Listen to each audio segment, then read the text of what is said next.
নমস্কাৰ আৰম্ভ কৰিছো দিনটোৰ তাৎপৰ্য আজি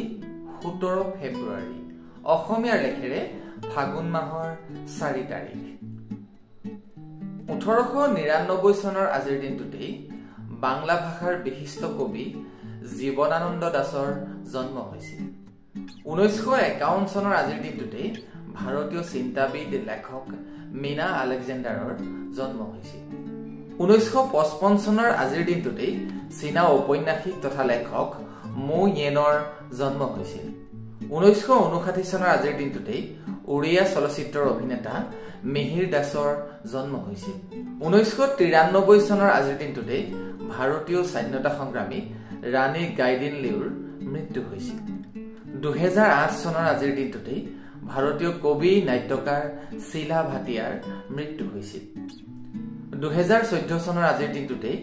ভাৰতীয় সাহিত্যিক অমৰকান্তৰ মৃত্যু হৈছিল 2015 চনৰ আজিৰ দিনটোতেই ভাৰতীয় অভিনেতা আশৰাফুল হকৰ মৃত্যু হৈছিল উল্লেখযোগ্য যে আশৰাফুল হক আছিল অসমৰ গোৱালপাৰা জিলাৰ